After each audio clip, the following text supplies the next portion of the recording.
Hi, Gemini. Welcome to your October 2017 Astro Update. It's Rena here. So, Gemini, if you're looking for love, it doesn't get much better than the month of October for you.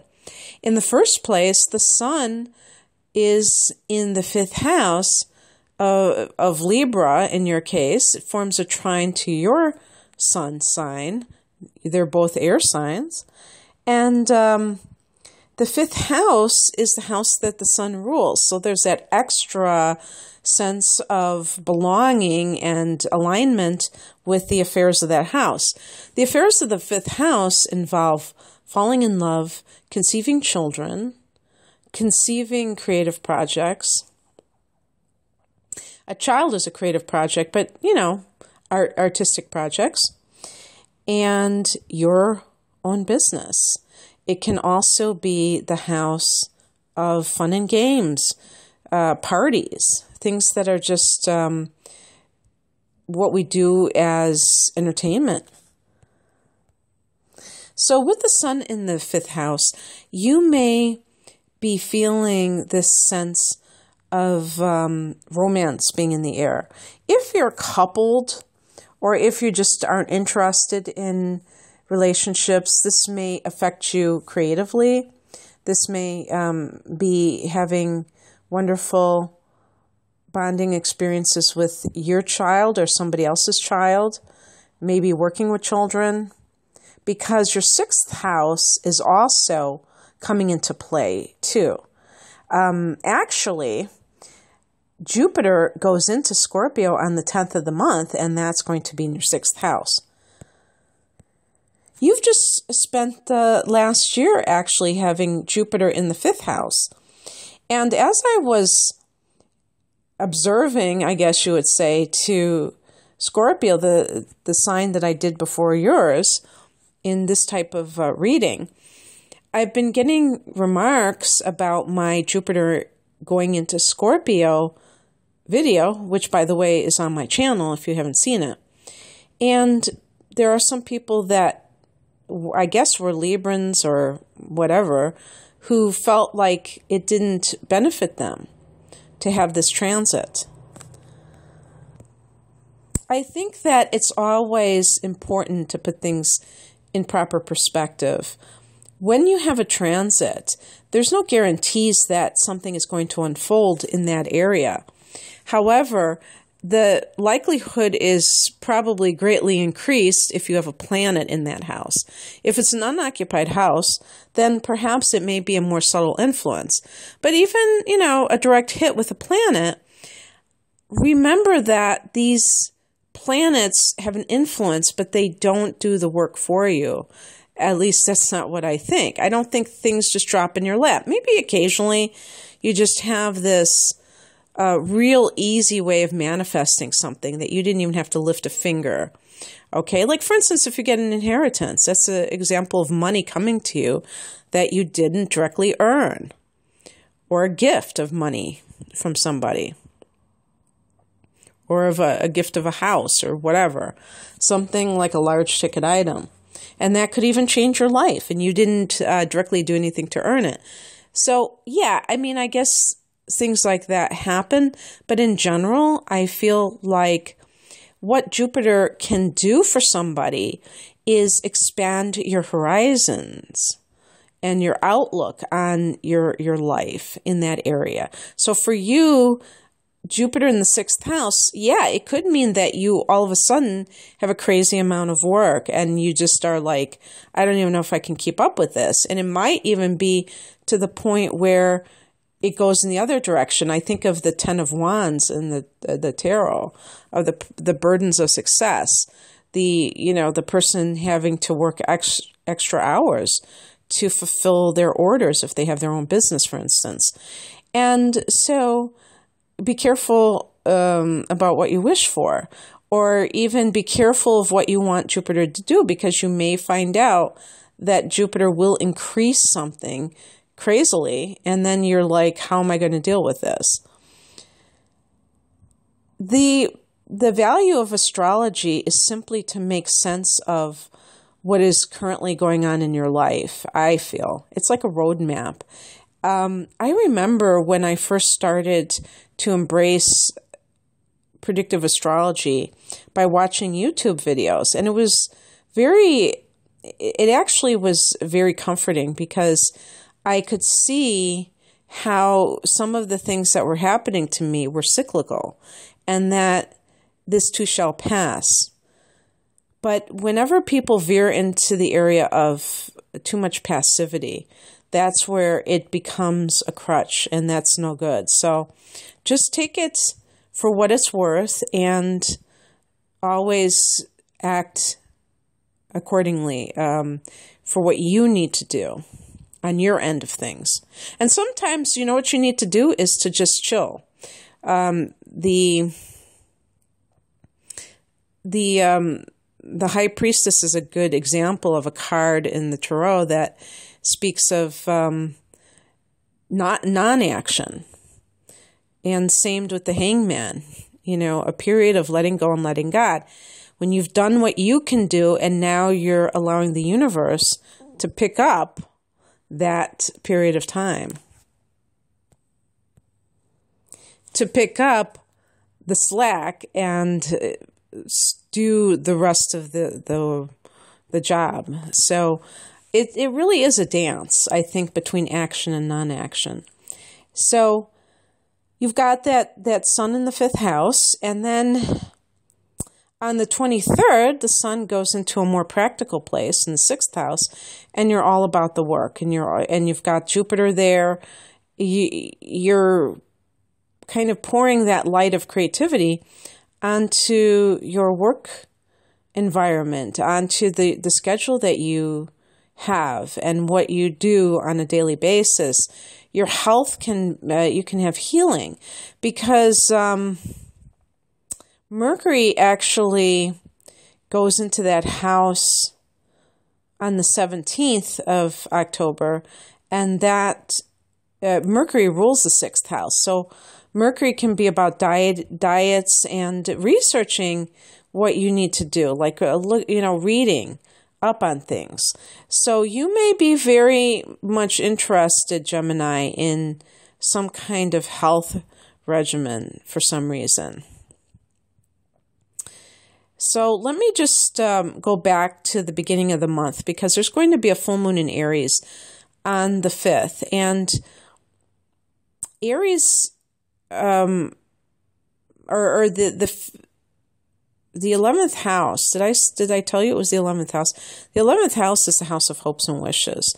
And it's also friendships and groups. So perhaps you decide to distance yourself from friends or a group that maybe you feel is holding you back, and you're kind of like on this self-improvement kick.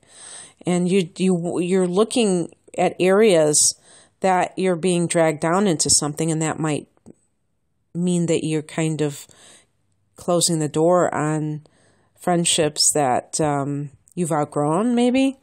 But the full moon could bring to fruition some long-held or long-cherished dream of yours. So the 11th house is a very lucky house. I think they say it's the luckiest house. And the full moon there can be your dreams coming true.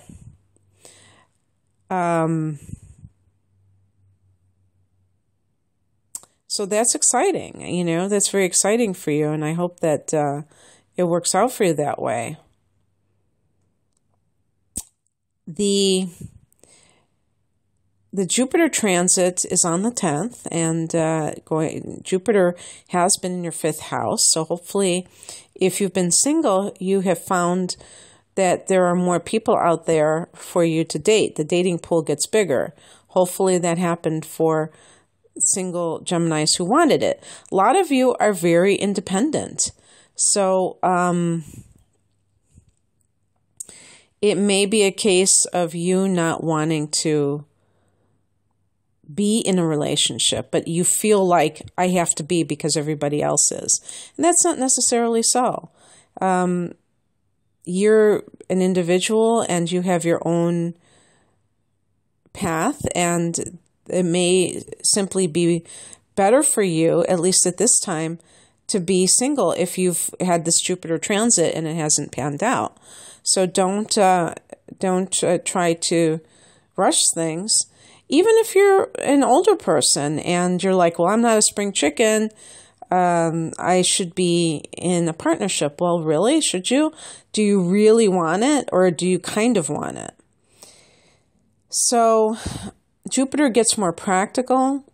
Venus goes into Libra, which is that 5th house, on the 14th.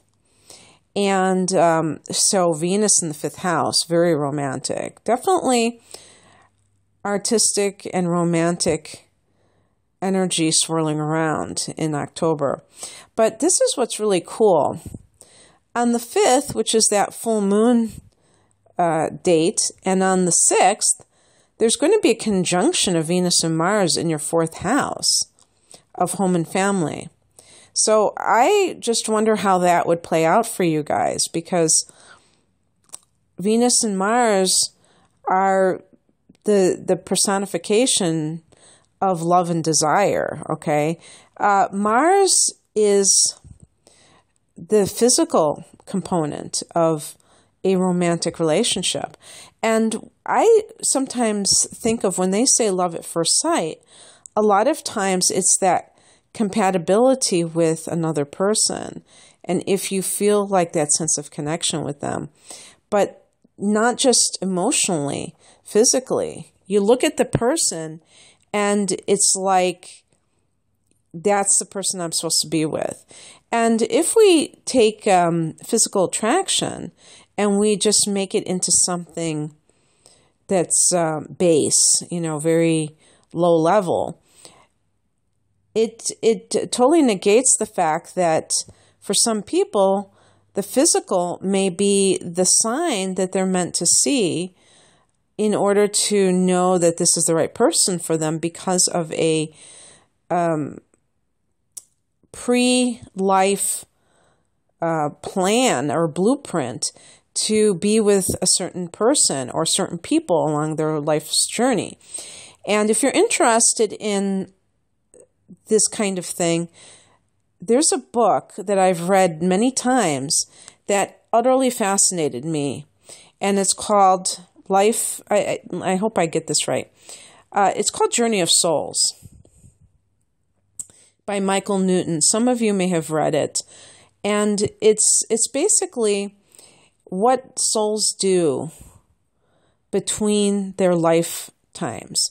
So we always hear about people being regressed to talk about their past lives, but there wasn't really material about people and what they do in between lifetimes. Because if you do believe in reincarnation, you may have been so focused on each lifetime that you never think about the in-between periods. And basically, they go into different aspects of it, and one of them is preparing for the new life and the kind of person it's going to be. It's just like absorbing, because you're thinking to yourself how it's almost like going into some kind of a boardroom and having a PowerPoint presentation of like, okay, who are you going to marry? Okay, it's going to be this person. And the point is that I'm trying to make in this long-winded aside is that they say that in order for you to recognize the person that you've already planned to be with, there's going to be this physical kind of a thing that hooks you in. And it's interesting because in my case, I've been with the same person for, I don't know, it's been 35 years, I think. I can't remember. Yeah. And he said that he was in my house. He just met me and my family. And there was something on the wall that my mother had made, and it was with all the different religions.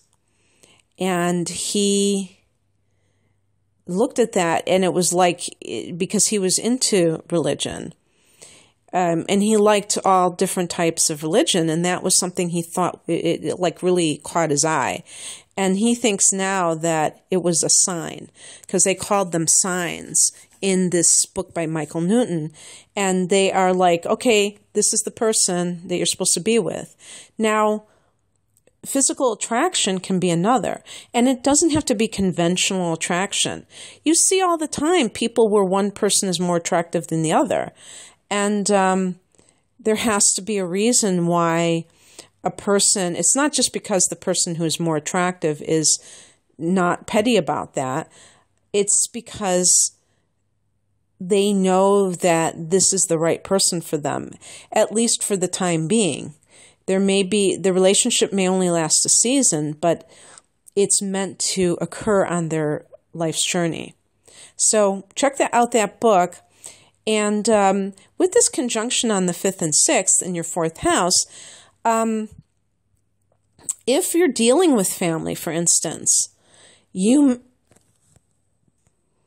may have some kind of reuniting with somebody from your hometown. Maybe you're back there in October at the beginning of the month, and it's like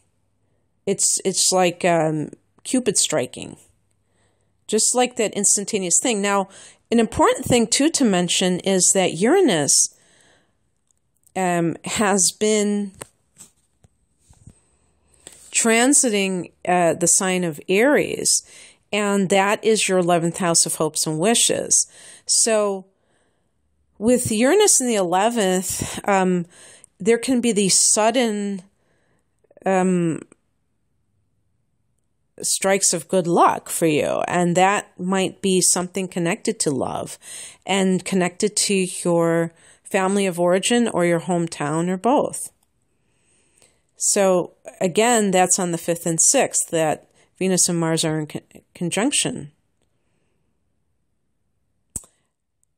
Then you have Mars. So Venus goes into that 5th house. After being coupled with Mars, Venus separates, goes into the 5th house on the 17th, a few days, on the 14th. And that's about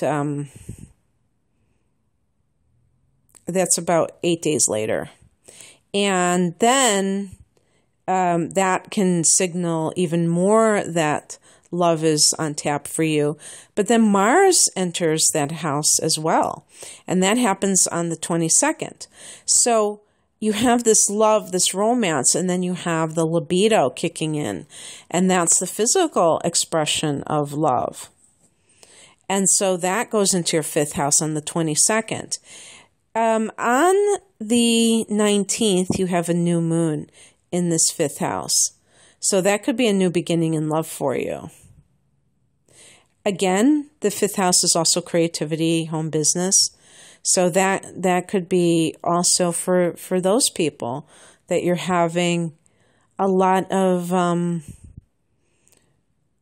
desires to launch a business, to expand a business.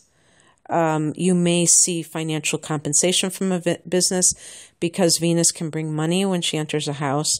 So it's all good. It really is all good, Gemini. You're doing great, and I hope that you enjoyed this.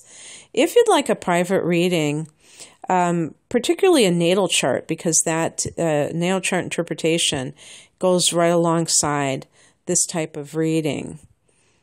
And, of course, this is just a general reading. Your actual transits may be different based upon your degree of sun or rising, Gemini. But if you want that accurate reading in terms of the accuracy of your exact time of birth, there's a link below to my website, rainamoonastrology.com. And the natal chart interpretation gives you a full year's of these kinds of triggers. It's not just a continuous thing, it's in different areas, the most popular areas of life. But I have a special going on. It's so funny because I felt that I needed to raise the prices, and then I always like give a discount because that's just how I am, and I know that other people would like that.